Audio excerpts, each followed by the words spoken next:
en este caso con glaucoma, con algún daño muy evidente de que hoy el nervio está excavado, tiene lámina cribosa, tiene un borde neuronetriano, ya está casi al borde, pero le tienes que hacer el procedimiento retiniano, pues manejar presiones muy bajitas, ¿verdad?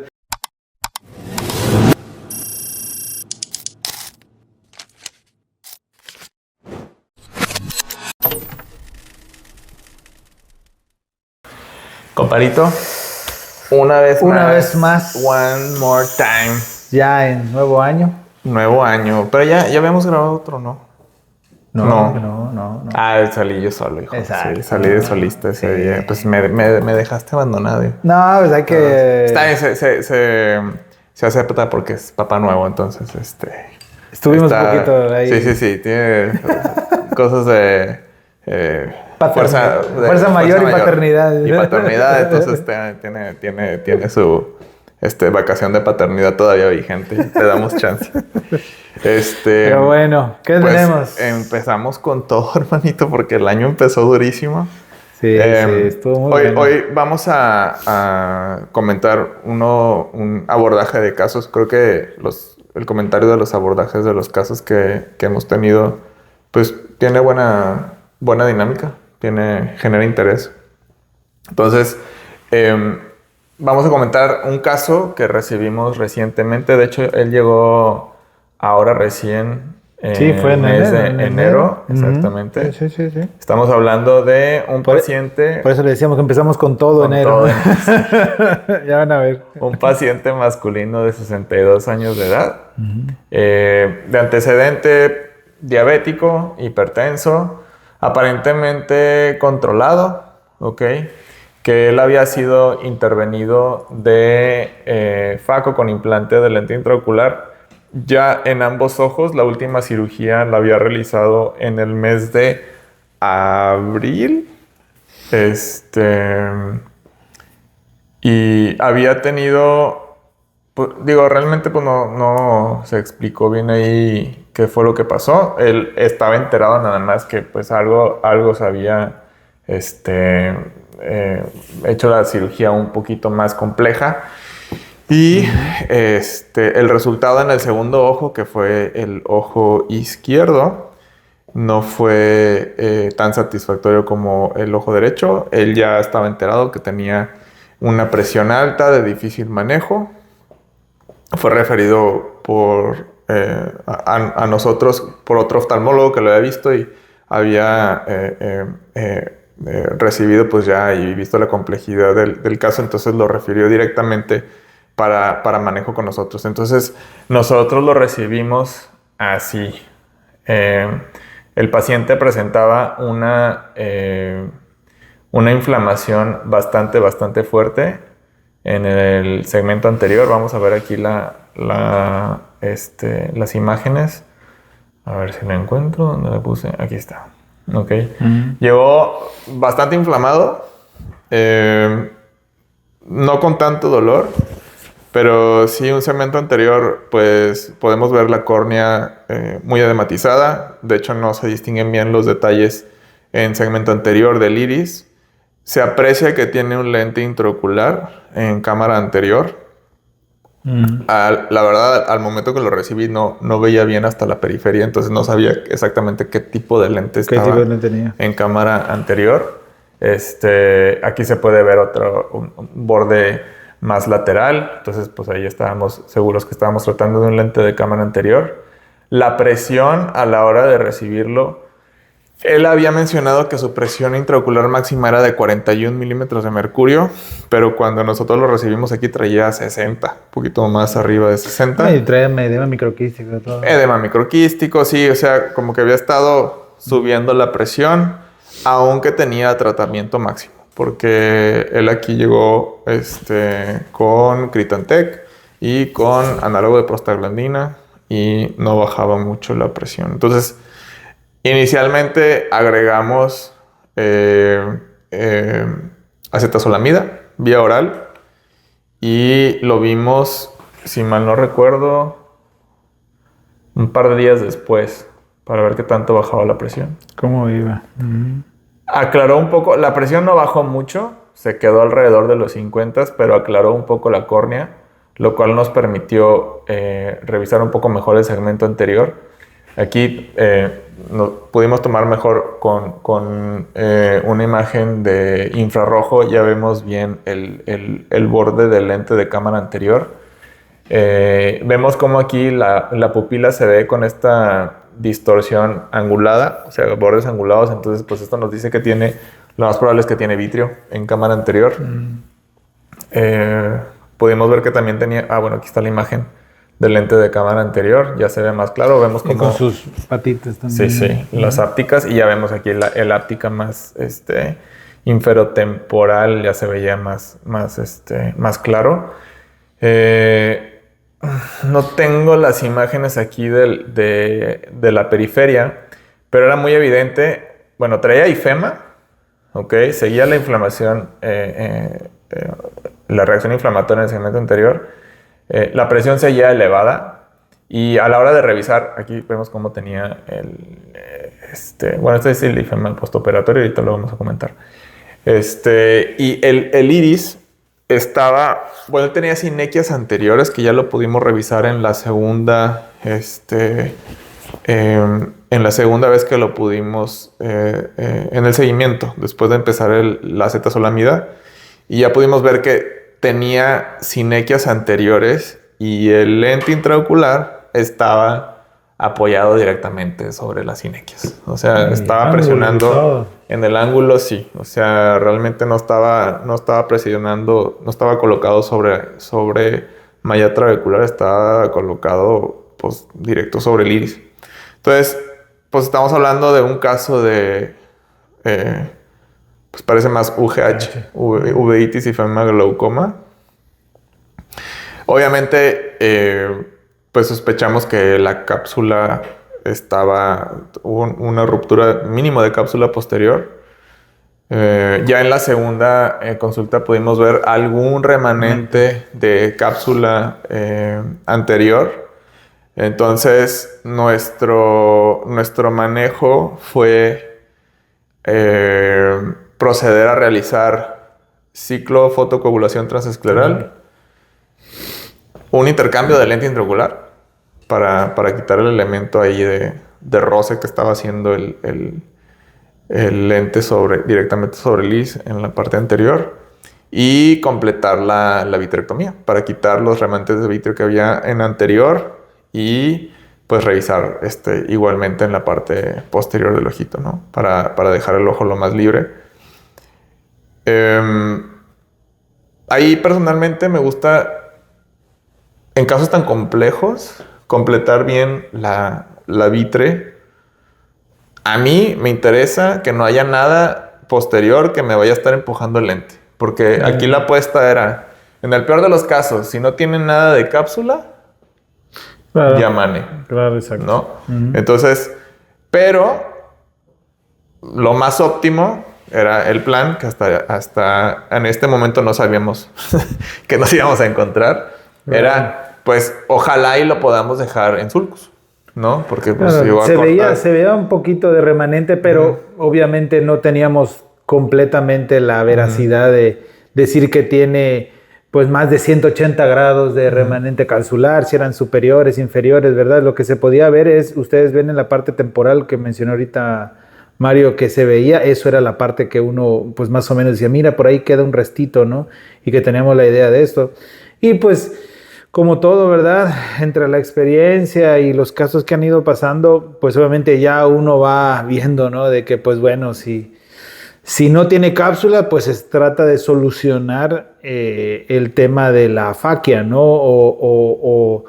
Y porque por consiguiente, si se puede en sulcus, se deja en sulcus, y si no, pues obviamente tener que hacer una técnica de anclado a esclera, que es la que normalmente incluso en otros videos hemos mostrado, en otros casos también particulares, ¿verdad? Entonces, pues era tratar de garantizar que este paciente con el paso del procedimiento pues se pudiera ir con su lente, ¿verdad? Porque pues obviamente venía con un lente. Entonces, para tener la mayor información posible de que nos íbamos a encontrar, se le pidió su ultrasonido, ¿ok? En modo B. y ultrabiomicroscopía. Y aquí ya confirmamos pues que aparentemente la cápsula estaba todavía conservada, que esa era realmente la intención de saber si había posibilidad de ponerlo en sulcos o no. Aquí están las imágenes del ultrasonido, ¿okay? La interpretación pues fue que sí había cápsula, ¿no? La retina se veía que estaba un poquito aplicada. De hemorragia.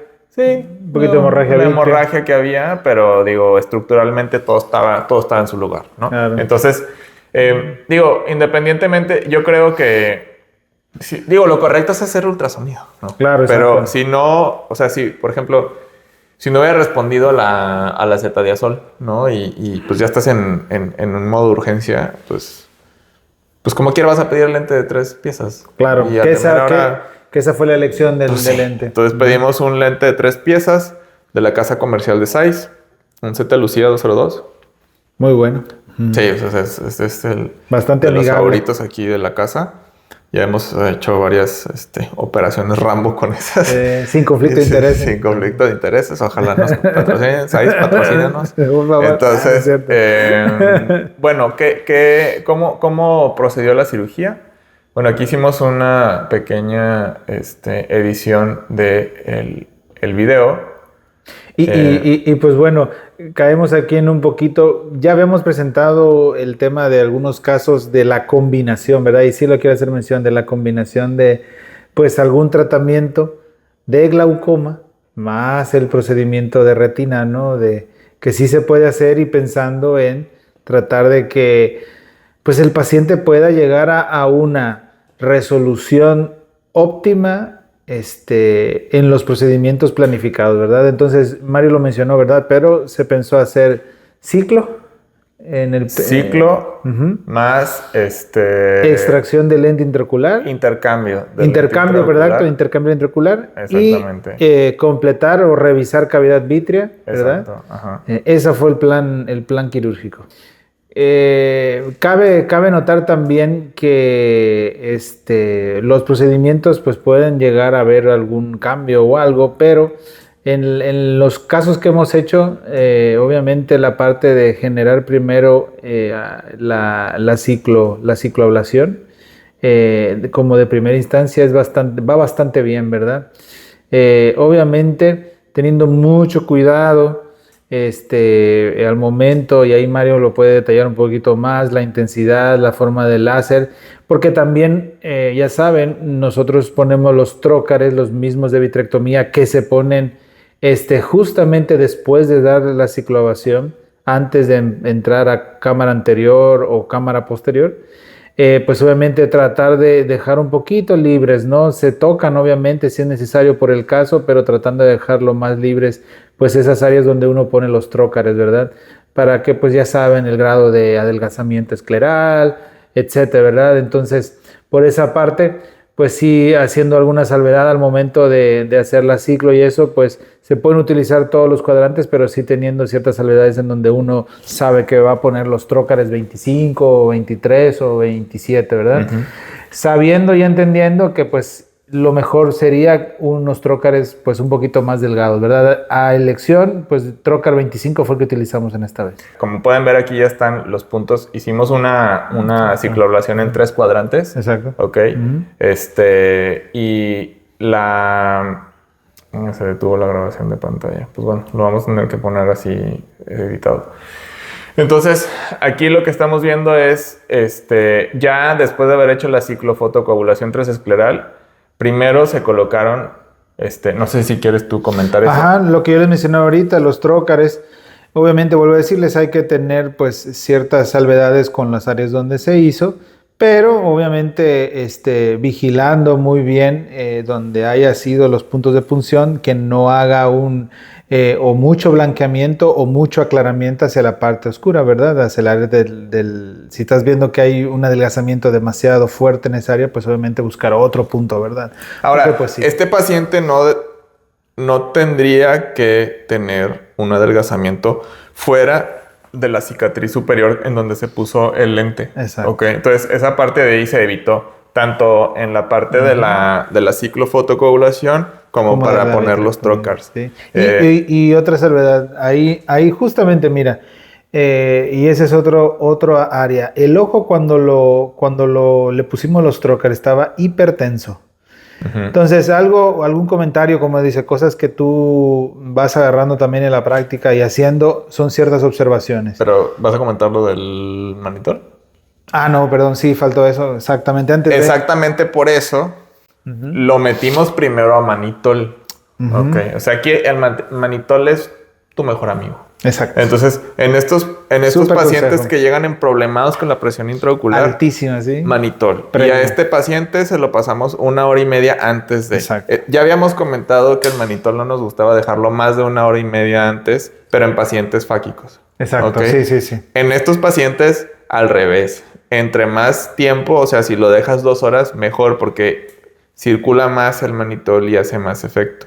Entonces a él lo citamos como 2 horas antes de la cirugía para pasarle el manitol y ya no estaba tan hipertenso, no les puedo decir, no le chequé la presión justamente antes de entrar a sala, pero no estaba en 60. Exacto, ni de chiste. Y tampoco, y porque van a ver ustedes un fenómeno y por algo lo quería comentar, tampoco es que estaba en 20, ¿verdad? No. Ni tampoco estaba en 10. Si ustedes se dan cuenta, ahí viene un ratito al inicio donde se pone el trocar, más atrás.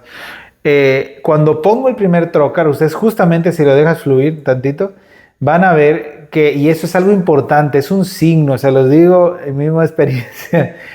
Cuando ustedes vayan a descomprimir un ojo, específicamente con poner un trocar, hay que observar mucho la forma como el ojo se poncha. ¿Por qué?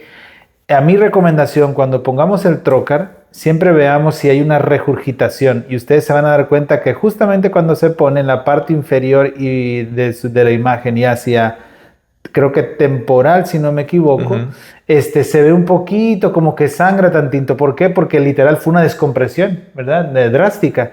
Ahí justamente es bueno, y ustedes lo van a empezar a ver, es bueno siempre tener la vía de infusión, ¿verdad? Para poder ponerlo, presurizarlo o usted estarlo tocando para que de alguna otra manera pues puedan seguir poniendo los demás trócares, ¿verdad? Y es lo que mencionábamos, la área de la córnea, el área de adelgazamiento, pues sabemos que por ahí no lo íbamos a poner.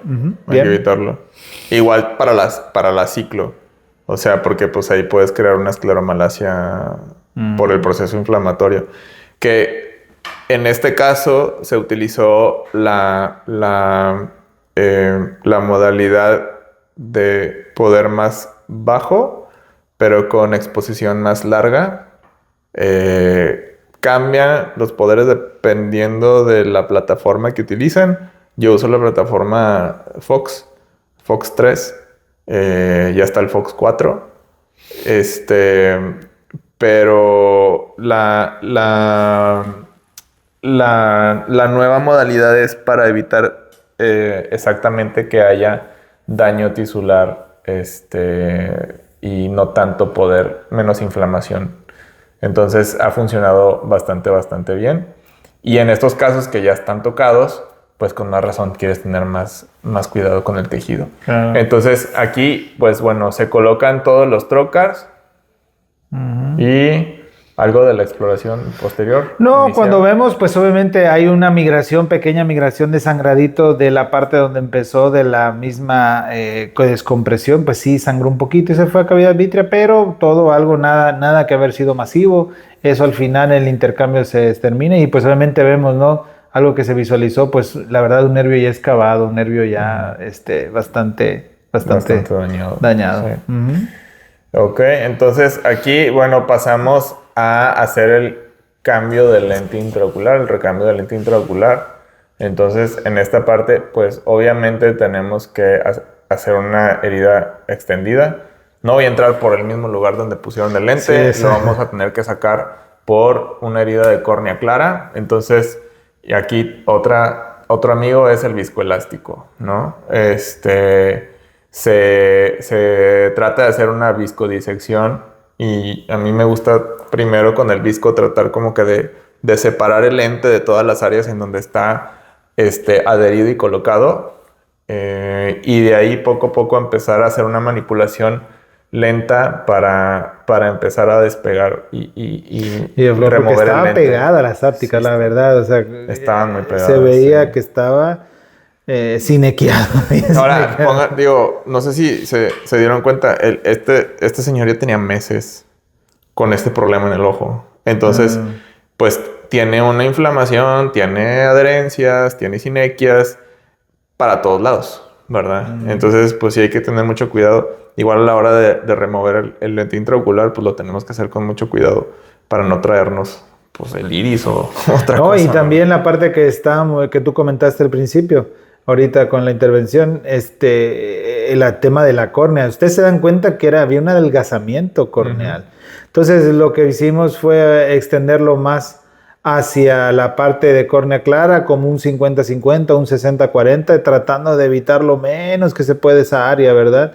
Y que obviamente nos permita sacar el lente intraocular, ¿verdad? Ahí, pues viendo, moviendo, masajeando poco a poco, sin desesperación, rotando, exacto, porque y sangró un poquito al desplazarlo, porque estaba, para mí ya fue algo, dije, mire, se ve que está pegado, ¿verdad? Aquí con el forceps lo manipulamos un poquito y luego cambié para el forceps de aros, para sacar el lente, poderlo rotar un poquito. No Pac-Man porque no lo cortamos. Está bien duro, la verdad. Pero para poder sacarlo sin extender más la herida, solamente lo agarramos de una áptica y lo rotamos y ya pudo salir el lente sin problema. De nuevo, mucho viscoelástico. ¿Ok? Exacto. Posteriormente, quisimos cerramos tantito la herida para poder tener una mejor manipulación de la cámara anterior sin estar perdiendo volumen. Nos ayudaba que teníamos la infusión activa de los trocars, o sea que se colocaron previamente. Entonces acortamos el largo de la herida con un nylon 10 ceros. Me voy a adelantar un poquito. Esto nos permitió hacer un poquito de preparación hacia el área del sulcus, ¿ok? Que lo revisaste y... Ajá. Sí, porque aquí había que hacer una viscodisección del sulcus, ¿ok? De hecho, acá hicimos la herida accesoria a las 10 y aquí ven cómo se ven el borde de la cápsula anterior y pues tenía cinequias igual posteriores. Entonces era ir deshaciendo las cinequias hasta donde nos permitió, que prácticamente pues desde la 1, 2 hasta las 10, 11 se permitió liberar la cinequia. Ya más hacia la hora de las 12 pues sí ya estaba muy pegado. Sí. Y no se quiso lograr 100% la viscodisección en esa parte superior, pero ya teníamos pues prácticamente más de 3/4 partes liberadas del inferiores, sulcus, ¿no? Inferiores, entonces ya estaba bastante más cómodo el abordaje de poder poner el lente 3 y que piezas. Se veía remanente, porque acuérdense que lo habíamos pensado en de que si una, pues la otra, ¿verdad? Y pues sí, la verdad que se pudo y pues la lección fue ponerlo en sulcus. Con todo y que teníamos claro. El ultrasonido. Exacto, sí. Pero bueno, pues uno entra con miedo siempre. Por si son peras, manzanas o kiwis o... Sí, nada, que sí se veía y no era. Y no era, ¿no? Entonces, a la hora, bueno, colocamos el lente en el cartucho. Nosotros lo ponemos en un Monarch, ¿ok? Se puede hacer sin problema la inyección del lente en un Monarch. Y hacemos la colocación del lente. Aquí, bueno, pues se reventó la sutura, pero pues no preocupó mucho. Se abrió la herida completa. Entonces aquí ya con uno de los forceps que yo también uso para manipular el segmento anterior, que son forceps 23 de retina, pero pues los usamos para trabajar en cámara anterior. Yo no tengo los MST todavía. Pero, sí, ya se los pedimos a Santa Claus para el próximo año. Exacto. Y con esto nos ayudamos para colocar el lente en sulcus, ese y con otro manipulador del lente intraocular, y lo logramos poner en el sulcus en la parte inferior como lo habíamos platicado.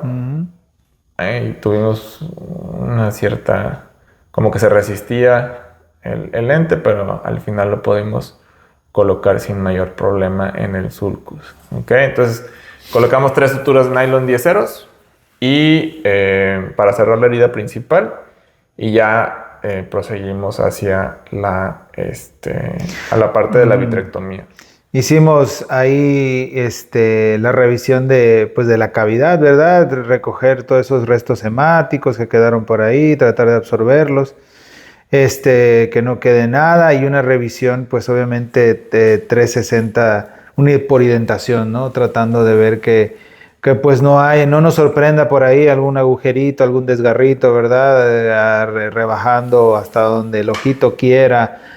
Como no había una patología de la interfaz vitreoretiniana periférica de la base del vitrio, pues solamente se deshizo pues una reducción o rebaje de la base del vitrio y dejando libres toda la periferia y parte de las áreas de incisión de los trócares. Ahora paciente ya le habían hecho... Nos dimos cuenta que a la hora de la cirugía... Tenía una vitrectomía anterior amplia. Exactamente. Y pues ya después tuvimos ahí parte de hacer que pues ya cada quien exacto ahí, parte del DBP y todas las cosas para verificar que todo esté, ¿verdad? Vuelvo a recalcar algo. Obviamente hay una parte en la cual el nervio también ya tenía un daño sí, bastante, ¿no? Bastante avanzado. También hay una parte de que pues queríamos dejarle lo más estructurado y tampoco que la parte de la vitrectomía, por andar inventando, pues algo pasara y que tuviera que tener que subir la presión del ojo, ¿verdad? Entonces, tratar de manejar, y si acaso anteojos así, pues tratar de manejar una presión más normal. Si te acuerdas, 18, 20, 21, por ahí, ¿verdad? Si por alguna razón a veces que estábamos suturando, cerrando, se veía algo más amplio, pues se tenía que subir a 25, pero tratar de manejar presiones lo más fisiológica posible, ¿verdad? Y son a lo mejor tips que pudiéramos ver en este caso con glaucoma, con algún daño muy evidente de que hoy el nervio está excavado, tiene lámina cribosa, tiene un borde neuronetriano, ya está casi al borde, pero le tienes que hacer el procedimiento retiniano, pues manejar presiones muy bajitas, ¿verdad? Incluso en rondó los 20 más menos, 18 a veces le bajaba. Cuando uno identa 360, en esto trata de hacerlo en 15, en 14, en 13 para tratar de ver que me dé espacio y chance, ¿verdad? Para no hacerle más presión al ojito de la que ya obviamente ha sido sometido por bastante tiempo, ¿no? Entonces, este paciente pues ya no tenía mucho vitrio anterior. Entonces, realmente la distorsión que habíamos visto pupilar era más que todo por las sinequias posteriores que había hecho. Inflamación. Que porque haya tenido vitrio que haya estado empujando el iris y pues la inflamación prolongada que tuvo varios meses. Hubo una parte en la parte superior donde fue la herida y era donde estaba que sí había un poquitito, muy poquito, donde se ve el iris un poquito traccionado. Sí había unas hibritas de vitrio y ya.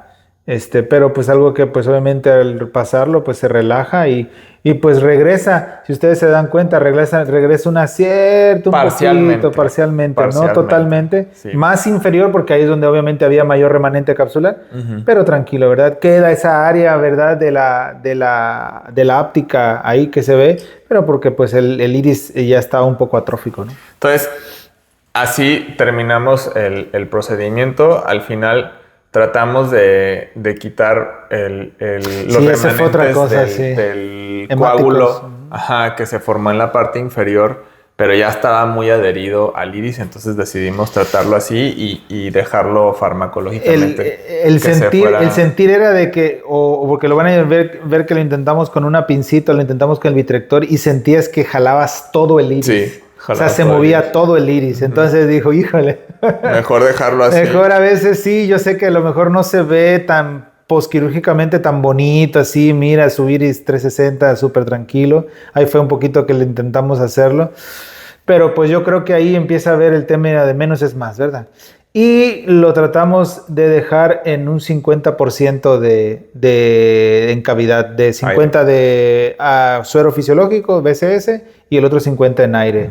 ¿Por qué? Por cuestión, y ahí es selección y un poquito de experiencia. Hay algunos que lo dejan en BCS, libre elección, no hay ningún problema, puede suceder, pero por experiencia y por clínico un poquito, sí he visto que la celularidad posterior incluso a la cicloablación y a la inflamación postquirúrgica se ve más y se asienta más al momento de dejarlo todo en BCS, en líquido. Cuando obviamente le dejas la mitad, pues va a tardar más tiempo, se va a inflamar, claro, va a tener todo su proceso inflamatorio normal, pero pues como tiene aire, que aparte te mantiene un poquito más presurizado el ojo y cayendo un poquito con el comentario al momento de poner los trócares y la despresión del ojo, pues mantiene algo un poquito más fisiológico, entre comillas, ¿verdad? Sabiendo de que cómo estaba en 60, ¿no? Uh-huh. ¿Verdad? Entendiendo esa parte, ¿no? Uh-huh. Entonces, a elección personal y experiencia aquí de los casos que hemos hecho,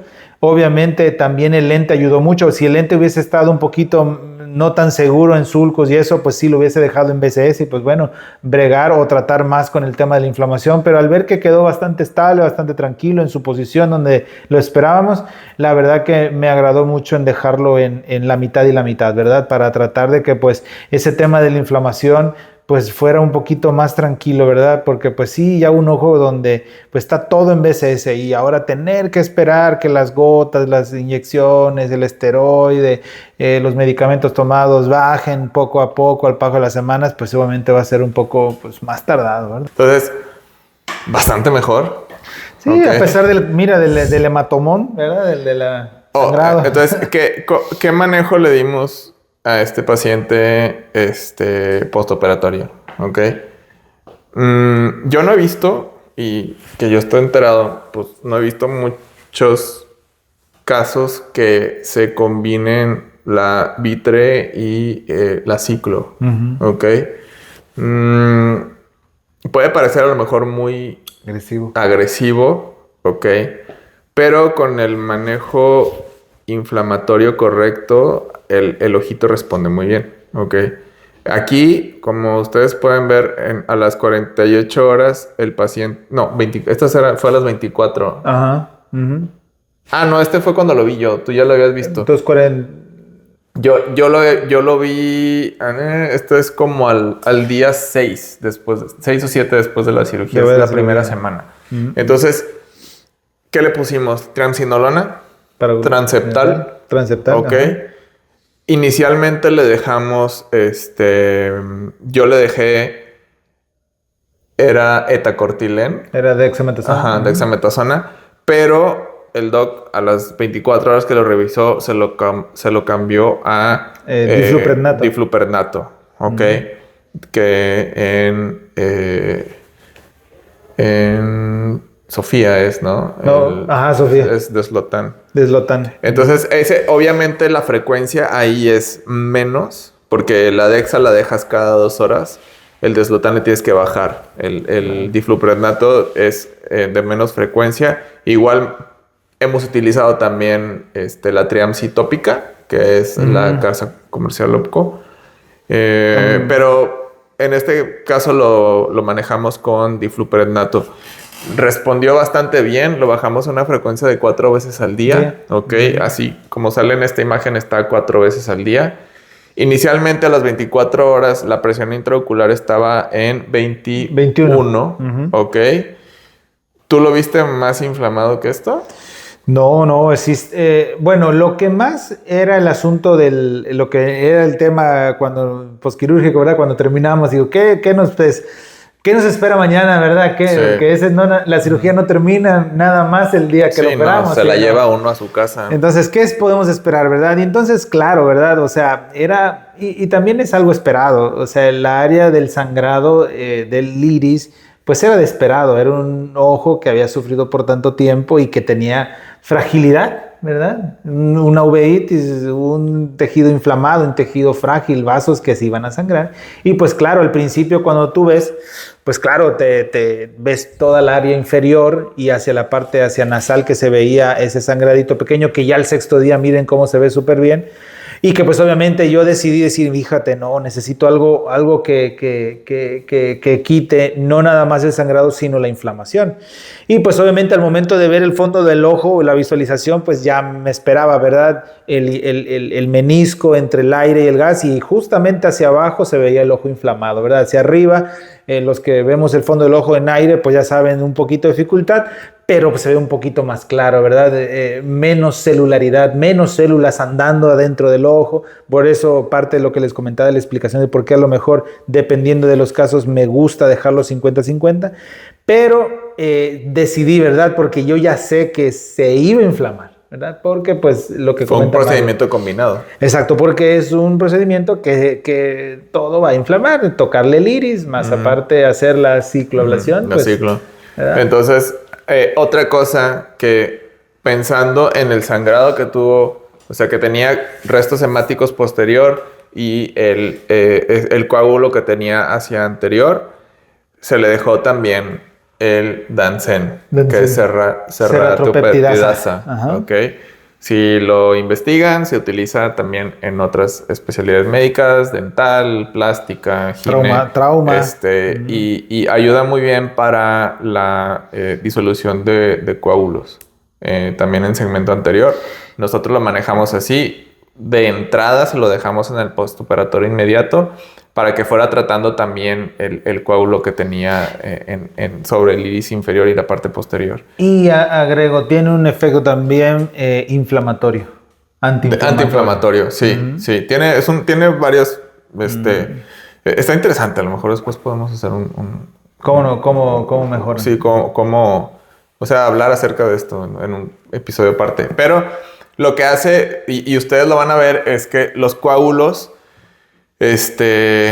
y también el contenido hemático va deshaciendo, o sea, se ven cómo las células se van como que lo va deshaciendo de a poquito. Desintegrando. Lo va desintegrando. Entonces, mientras tengas el coágulo, vas a ver que parecen como células fantasma. Exacto, ¿okay? sí, En exacto. anterior y posterior. Esa es la apariencia que ves. Esa es la apariencia que da hasta que desaparece todo el coágulo y ya se blanquea todo muy bien. Que si lo ven en esta foto, en cámara anterior, pues no se ve tan complicada la cosa. O sea, se ve bastante más transparente que como estaba.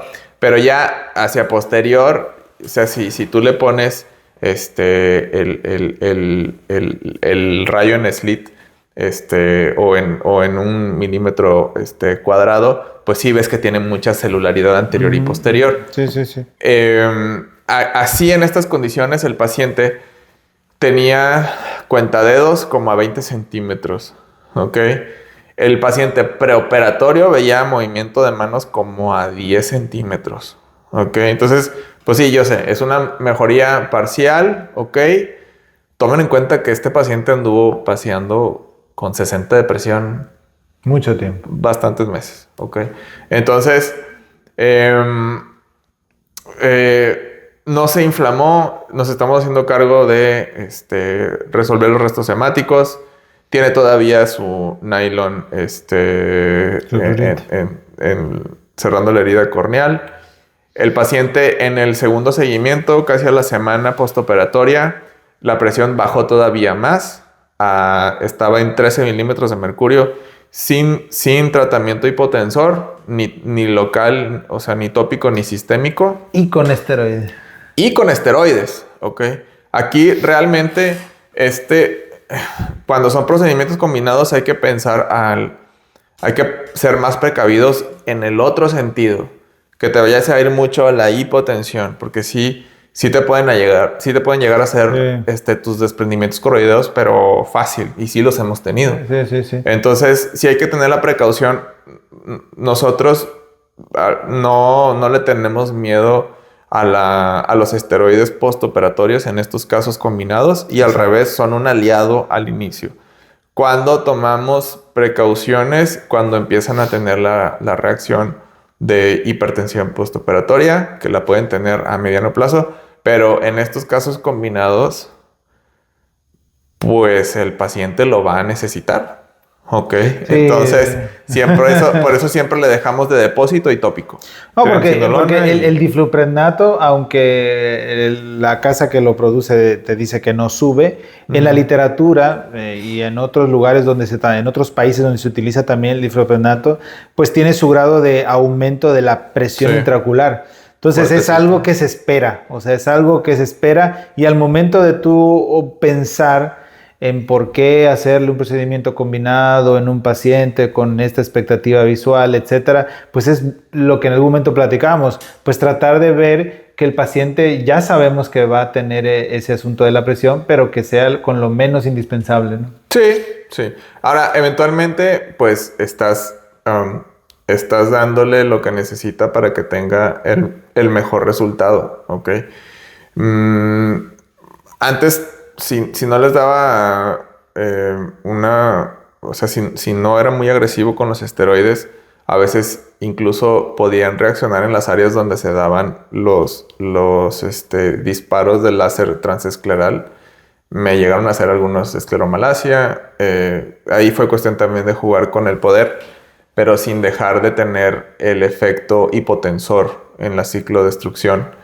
Entonces, pero ya con este nuevo esquema de la mitad del poder, el doble de la exposición en tiempo, y teniendo un buen esteroide, tanto como dijimos de depósito y local, pues ustedes pueden ver aquí que no hay ninguna marca, o sea, que se vea en esta foto de dónde se colocaron los disparos láser, y fueron en 3 cuadrantes, los 2 inferiores y un cuadrante superior. Entonces, pues hemos tenido buenos resultados con ese abordaje trans y postoperatorio, y la presión, bueno, pues ha respondido bastante bien. De nuevo, o sea, el contexto del resultado visual, eso se le explicó al paciente. Claro, o sea, le dijimos, mira, o sea, pues como él tenía algo de visión residual y tenía muy inflamada la córnea, no se veía por lo posterior, y se le explicó, bueno, probablemente puedes mejorar algo, pero ¿cuánto? Honestamente puede ser que poco, pero no puedes andar con el ojo así de inflamado y la presión tan alta, pues vas a llegar rapidísimo a ceguera y luego ojo ciego doloroso o algo así, ¿no? Entonces el paciente pues ya era consciente que la expectativa de recuperación visual era baja, pero bueno, ya tiene algo de mejoría hasta ahora. Y bueno, el paciente ya está más tranquilo, está bastante contento, se siente mejor, ya no tiene dolor, el ojo ya tiene una mejor apariencia, dejó de tener esa sensación de pesadez que él sentía que tenía con el ojo cuando llegó con todavía la inflamación activa. Y bueno, pues lo vamos a ver, tiene cita en un mes más o menos. No es cierto, tienen 2 semanas y luego en un mes. Para ver cómo se está portando la presión. A veces hay que extender más tiempo la dosis de los esteroides y la presión se empieza a ir mucho para abajo. Te iba a preguntar, ¿por qué te agrada la triamcinolona? Fíjate que inicialmente yo usaba betametasona, usábamos mucho betametasona. Esto fue una decisión después de platicar con una colega que es oculoplástica, y bueno, me platicó ahorita que la tendencia, por ejemplo, en las terapias de depósito para la orbitopatía tiroidea, están usando más triamcinolona, porque incluso tiene efectos fibrinolíticos, ¿ok? Y la otra cosa es que la betametasona sí es un poco más irritante para los tejidos periorbitales y puede causar cierta cicatrización. Entonces ahí ya fue donde dije, caray, yo me la paso poniendo betametasona y pues no me vaya a causar alguien alguna cicatriz y jalo un poquito un músculo o algo así. Claro. Digo, es poco probable porque lo pones muy, muy pegado, o sea, siempre te vas pegado a la órbita, ¿no? A hueso, pero pues como quiera, ¿no? Bajar. Digo, si ya tienes un beneficio de oculoplástica que ellos lo están usando, que tiene pues propiedades también fibrinolíticas y que es menos irritante, y tienes el mismo efecto antiinflamatorio, pues migré hacia triamcinolona. Y la verdad, ¿por qué te lo pregunto? Porque lo he visto y ha ido bien. Ha ido bastante bien. Los casos que hemos visto, bastante la verdad bien. Que mejoran bien. Claro, vuelvo a decir, este es un caso que se iba a inflamar, ¿verdad? Mucho. Un caso muy peculiar. Sí. Pero la verdad que aún para a lo que también iba a decir, ¿qué tanto esperas que pues se te suba la presión, verdad? Sí suben. Pero vuelvo a lo mismo. Cuando haces un procedimiento así de fuerte y combinado, claro, el paciente te va a hacer al revés, te hacen un shutdown y se pueden ir a 0. 4, sí, no, me han llegado en 0. Entonces, con la práctica y a través de pues ya la experiencia, al revés. O sea, es mételo de esteroides por todos lados, porque este paciente, si no tienes cuidado, te va a hacer unos desprendimientos coroidales respetables. Fuertes. Pero ve cómo está el ojo, ¿no? ¿De qué otra manera se podría haber abordado este caso? Y que tenemos también opciones en el mercado ya, ¿verdad? O sea, y digo sin afán de conflicto de intereses, pero tenemos difluprednato, tenemos triamcinolona, tenemos dexametasona. Sofía, patrocínanos. Tenemos opciones, ¿verdad? Si a uno no les gusta a uno, les gusta al otro. No, hay triamcinolona también. La verdad que hay opciones. Hasta loteprednol tenemos. Si en algún momento, pues, no le quiere subir, ¿verdad? A lo mejor no tiene la misma potencia, claro. Pero, o sea, hay opciones de cómo tú poder utilizar y manejar. No, puedes ir, a veces si hemos tenido la necesidad de, por ejemplo, ir migrando los esteroides. Exacto, eso también ha pasado. Porque a veces no es suficiente con hacer, con un solo esteroide, por ejemplo, difluprednato y nada más irlo destetando. Y a veces no es, o sea, aunque le vayas alargando los días, que un día sí, que un día no, que 2 días no y un día sí, a veces tienes que ir migrando a difluprednato o fluorometolona y luego ir hasta que ya lo destetes completamente. No es nada más de migrar, o sea, destetar en tiempo, sino ir también como escalando en el tipo de esteroide. Eso también es una herramienta bastante útil. Y recordando casos, por los mismos casos de que hay casos en el que todavía tiene una inflamación y le quitas la gotita de inflamación y se inflaman más. Y en estos casos pasa. O sea, en los casos que fuiste muy agresivo, pasa. Cuando operaste a un paciente que te llegó en crisis y que resolviste una urgencia, es más probable que pase esto. Que vas a tener una inflamación al final residual a largo plazo. Como de bajo grado. Exactamente. En donde es también particularmente relevante en cirugías que hiciste algo filtrante. Porque esa inflamacioncita de bajo grado te va a echar a perder tu área de drenaje que tienes subteno o subconjuntival, depende de la técnica que hayas tenido. Entonces, sobre todo en esos pacientes que llegan en crisis, que hicimos algo combinado, ya sabemos que lo más probable es que lo vamos a ir migrando de mucho a menos, tanto en tiempo como en tipo de esteroide. Entonces, pues un caso pues muy interesante, la verdad. Retador, bastante retador, pero igual, o sea, ha requerido pues tomar decisiones específicas para cómo se está presentando el caso, desde cómo lo valoras, qué le vas a pedir, qué tipo de lente le vas a poner, cómo lo vas a abordar. La planificación. Todo esto tiene una importancia bastante relevante a la hora de abordar el caso. No todos los casos tienen un abordaje estándar. Cada caso tiene sus peculiaridades y uno tiene que entrar preparado para todo. Y en estos casos difíciles igual tienes que ser muy perspicaz para cuestión de que si no se puede esto, se puede hacer esto. ¿Verdad? Como cuestión con el lente, ¿verdad? Si no se podía esta técnica, pues se puede la otra, ¿verdad? O si no se puede manejar la inflamación con esto, se utiliza el otro medicamento, ¿no? O sea, siempre tienes que tener todas las opciones, todas las situaciones posibles, bien planificadas porque algo te puede saltar al último tiempo y por consiguiente, y no, ya no pude, ¿no? Y entonces, pues el resultado a veces se puede escapar, no en la satisfacción como en este caso de un 20-20, ¿verdad? Pero sí de que, uy, el doctor me duele, oiga, miren, me siento el ojo rojo, etcétera, ¿verdad? Entonces, la planificación con antelación de un caso así difícil, complicado, pues te va a ayudar mucho a que al momento del estrés quirúrgico, sí, pues fluya, ¿verdad? Y sí, sabes porque tienes opción A, B, C, D, ¿no? Entonces, eso es valiosísimo, sobre todo en estos casos complicados. Entonces, no quiere decir que esta es la única manera de resolver este caso. Yo sé que opiniones hay muchas.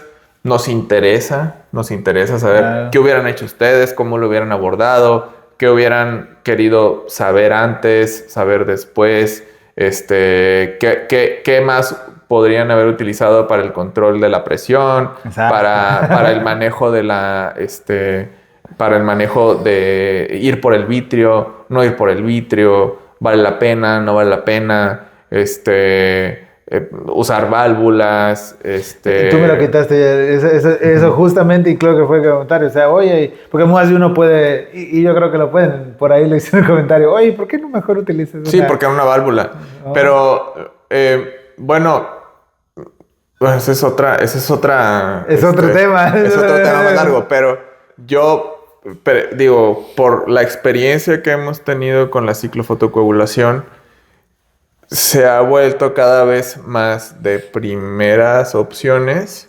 Exacto. Porque te deja esclera, te deja conjuntiva, disponible para hacer algo más en caso de. ¿no? Muy de acuerdo. No funciona para todo la ciclofotocoagulación. Nos gustaría que funcione para todo, pero la realidad es que no funciona para todo. Por eso, opiniones puede haber muchas, todas son bastante válidas siempre y cuando tengamos pues la justificación de por qué. Y nos encantaría saber cómo lo hubieran manejado ustedes, qué les parece, qué les hubiera gustado saber, opiniones acerca de cómo se analizó el caso, y igual comentarios y sugerencias siempre son bien. Claro, retroalimentación. Entonces, mi hermanito, pues estuvo buena la plática. Ha sido un placer. Tienes obligaciones, ya no te retengo más. No, ya sabes. Causar aquí discordia. Y bueno, muchas gracias. Gracias por acompañarnos. Claro. Y los vemos próximamente en un capítulo más de Samurai. Buenas noches. Feliz noche. Hasta luego.